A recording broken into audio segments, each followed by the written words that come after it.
what led you to this road in Florida politics. Again, this is Gay Valimont. She's running for Congress for Matt Gaetz' old district, I believe 4-1, and so right there on the Bama border, uh, and it's known to be conservative. I just want to remind everybody that worked with me in 2017.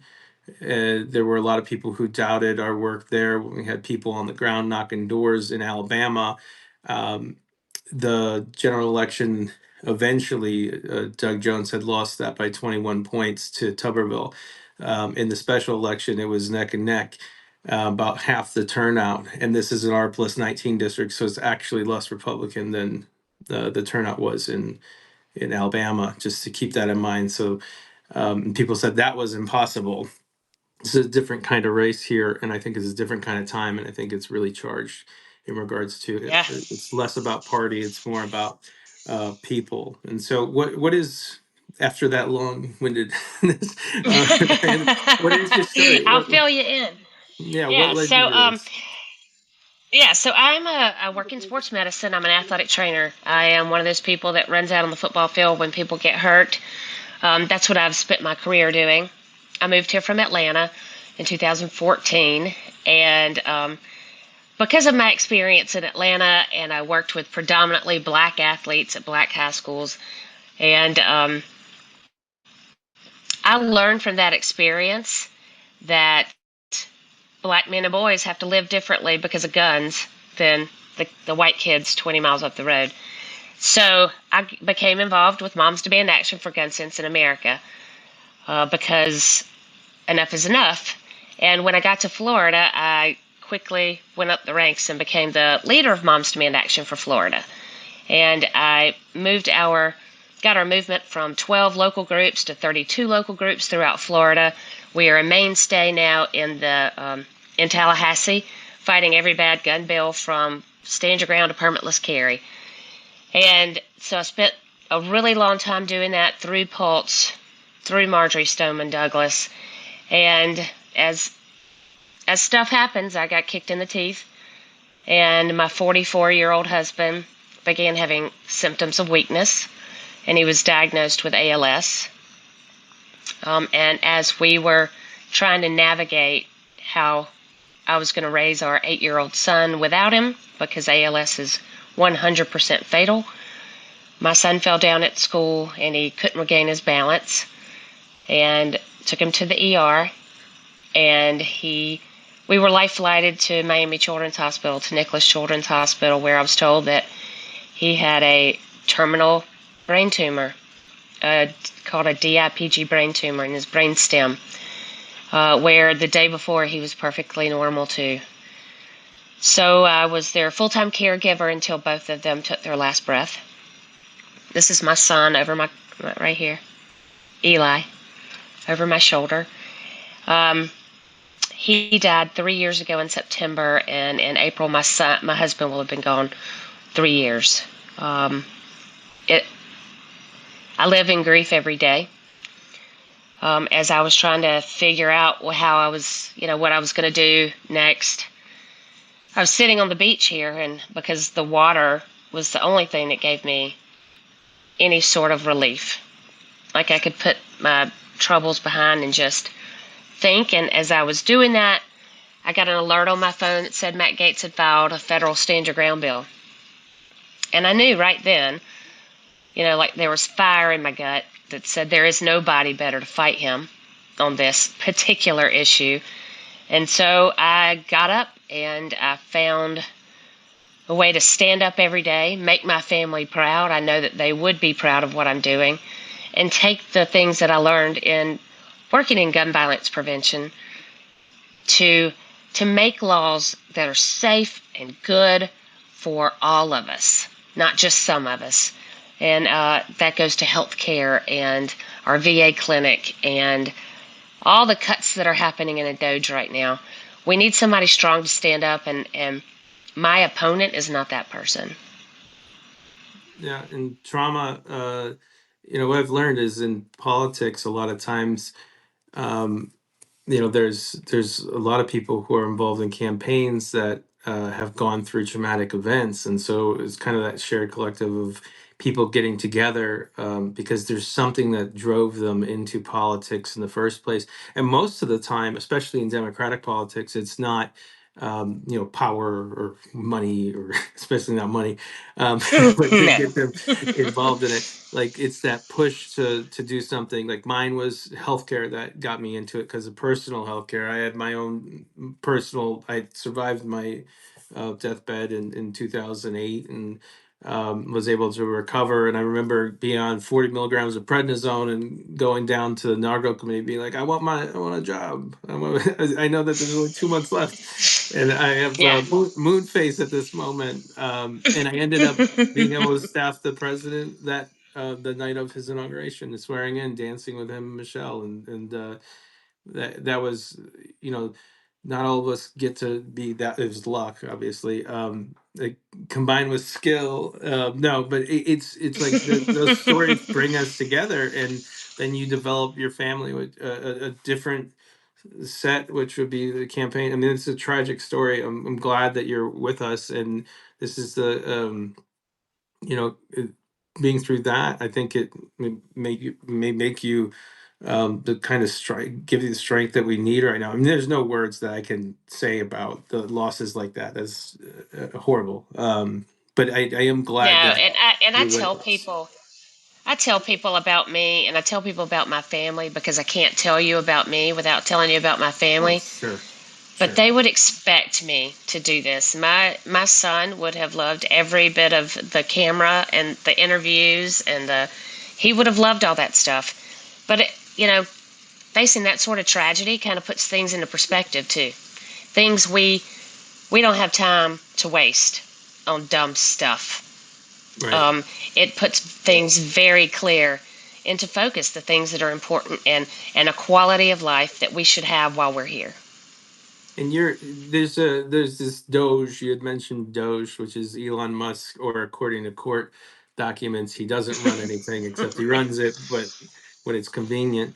They went in there the other day, and threatened the fact that, we might have to shut down Social Security offices everywhere completely. We're going to go into Medicare and Medicaid because of this rampant fraud that they haven't been able to prove, and this rampant fraud that hasn't existed in Social Security. Your opponent supports blindly all of Yep. these policies and ripping this apart. How are you able to convey to donors, or actually not just voters, but how are you able to connect with people around the district? A better way to say it is, what are people saying about that when you're touring the district? Oh yeah. Well, when I tour the district, people continually say, "I'm broke, I'm broke, I'm broke. Cost of living, cost of living." And now with the Doge cuts, our district is made up of military installations, retired military vets, retired people. Um, and so we have 20,000 federal employees in this district who are on the chopping block. We have had IRS agents walk in the door, upset they're losing their jobs. We've had Social Security people walk in the door telling us that they are letting people go. At our VA, our VA is at 140% capacity today already. And we have the most vets of any district in Florida, and second in the nation. We should be setting our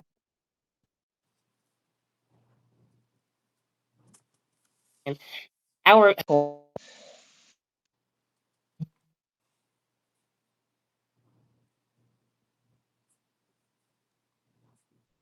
they deserve what we told them we would do for them.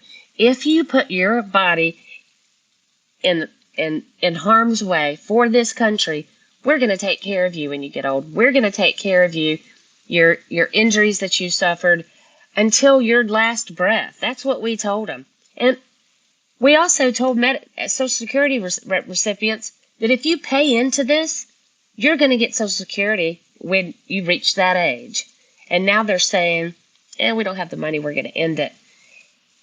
It's absurd that people have counted on that money. And I don't know if you heard the Commerce Secretary say yesterday, well, if my grandmother somebody misses their check, then, she won't call. It's those people that call that are, the fraudsters. This man is completely out of touch with what's happening. My mother collects Social Security. It is, he's a billionaire, but Right. the rest of us out here are like struggling. And we have our elderly who are having to give up their homes because their homeowners insurance is too high. We have our veterans who can't get an appointment at the VA clinic because it's understaffed and they don't have enough room. People are starting to notice. If you don't know somebody around here that's lost something, then you live in a cave. Because I could throw a stone right now and hit a veteran. That's our population here. People are starting to notice. Donald Trump told us. He told us that veterans were suckers and losers. And they didn't want to believe it. They believed they wanted something different. They wanted a strong man to come in and change things. Well, what's happening is he lied to you. He's going to take away your benefits. He said he didn't know anything about Project 2025, and that's his handbook. If you want to know what he's going to, if you want to know what he's going to do next, turn the page, because that's what he's going to do. And people are starting to recognize, and that's what it takes, Scott. It takes people to evaluate their own pocket to get past this cultish, partisan crap we're in. Yeah. Have you seen a lot of Trump voters coming to your doors, want to volunteer, and work like that? Kind of realize they've been had. I know that you mentioned bunch of different people. What I've could safely assume, I was like that people aren't as worried about political party as they are you going to fight this? Like, are you going to fight for me? Are you going to work for me? Like, have you seen more Trump people come over to your side, just on your Oh yeah, campaign now? yeah. We last time we had, I believe, 15% of the Republican vote in the general election, and recent polls show that we have about 23%. So we need 15% to win this. So we are overperforming so far. We need independents. We got about 50% of the independent vote last time, which is what we need. And right now we're polling at 75% with MPAs. So it is going to be about turnout. We have spent every dollar that we've raised, which we have raised a ton of money. And this time it wasn't, dollars from people that hate Matt Gaetz, because that's what I got before against Matt Gaetz donations. This time it's about people have actually gotten to know me, and we can talk about the issues. We don't have to talk about how bad Matt Gaetz is. We get to talk about what I can do for this district, as opposed to a dude that doesn't even live here, the guy that gave you your insurance problems, and he wants to take that to Washington. And I'm just telling them, why would you send an arsonist in to put out a fire? Right. That wouldn't be wise. One of the things that as we close out here, just because I know you're crushed with time, um, what is your feeling about, and then this may be, I think about what's gone on with this Signal chat and the security breach that's Yeah. gone on. Like, what are your thoughts about just that in general? I mean, they have a reporter, it's sloppiness, and you have these national intelligence. I believe that one of them was in Moscow at that time on that Signal chat. These are not impenetrable. These are, we are. I've been voiced on security since I started investigating Trump's Russian ties in 2016. And I'd report that on MSNBC and elsewhere. And I would not, at that time, back then, I don't know if Signal was around, but I would write a lot of my notes down when I'm on the phone with sources or in person, on paper, because I didn't want to trust anything on the phone at all. So Right. this kind of nonsense is just crazy. Like, what It's are your thoughts about what happened there? it's mind-boggling. It's unbelievable. And I think it's, you want to laugh at it because it's so stupid, right? But Marco Rubio, and I never thought I would say this. Like, I think he's the only one that probably knows better. Like, I never thought he would be the sane one, but he was in that chat. Nobody ever checked. It's crazy that those are national secrets. National secrets. And we have people, in Yemen who are going to struggle, who have to hide, who have to go into hiding now because our national security advisors cannot keep things under wraps, can't do the right thing, can't go to the skiff, which I'm entirely sure they all have personal skiffs in their homes. Yeah. I mean, it would have just been the right way to do it. Right. And just over 2 weeks, the carelessness is outstanding. It's just unbelievable that this Yeah. is how our government is working right now. And with all that, the one of the things I always end every interview with, so you've got to match that, Swalwell O'Rourke kind of vibe. It's and I think he can. Probably best it. No offense to them, um, but we always end with inspirational words from everyone. So let's say there's folks, and I know that there are folks, and I've seen the comments here, and I also know our readers and listeners is. They're worried about Social Security. They're worried about Medicare, Medicaid. They're worried about our country in general. What would you say to maybe lift their spirits? Besides the fact that you may help shift the house to more left and Yeah, make it harder for Johnson. But like, how would you kind of motivate them, maybe to keep on keeping on? right. So yeah, adding mine and Josh's seat to the House could mean everything.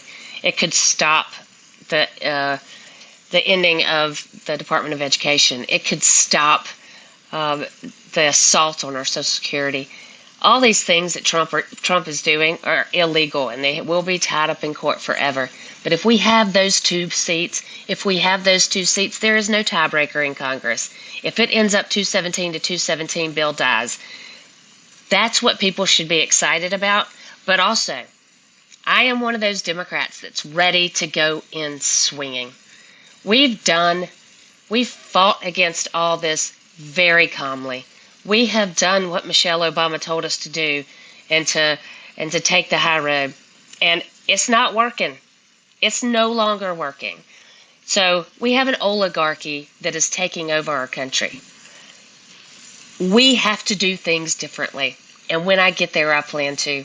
I plan to make sure that we fight with every tool we have in the toolbox. You know, I don't want people to give up because it is people across this country who are protesting, who are bringing their words out, who are talking, telling people they're not going to stand up for this Doge project for Elon Musk to come in and rifle through our underwear drawer. We're not going to allow it. And so please support me, send me there. I won't disappoint you, and I will make sure that life is easier for all of us. How can people support you best, and what's your website? Gay for Congress, and you can't forget that because you're not supposed to say gay in Florida. So it's Gay for FOR Congress. Easy to remember. And if you are so inclined, in the next 7 days, we have beautiful weather. Come here, knock on doors, join our phone banks on Monday and Tuesday. If you know anybody in this district, call them and make sure they know there's a special election because we can win this. We just need everybody. It'll And be if you can't do anything else, give me a couple bucks. That's what I'm saying right there. All the links to these things, except will be in the comments section of this post, and we'll get this post up. If you missed any of this, this will be posted later this afternoon. Gay Valimont, I appreciate your time. Keep on pushing. It's going to be. I believe it'll be close. No matter what, I thank you for stepping up when we needed you most, and I'm really grateful for you taking the leap in the right direction. Just as Jasmine Crockett said about your race, the representative from Texas, I think she had it so out on. There's no reason to not try. You have to at least try. And now all of a sudden the DNC and other people are paying attention, investing in this race, and which is great. And I'm not going to say any bad blood about previous, but like this is the kind of action that we need, and we need leaders like you in Washington. So I'm thankful for all you're doing, and Thank thank you. you for taking the time today. Hopefully we reconnect sometime in the near future, and the election results have been positive. That's the plan. Thank you for joining us, and I appreciate it. And as I always end every single interview, thank you very much. And let's move onward.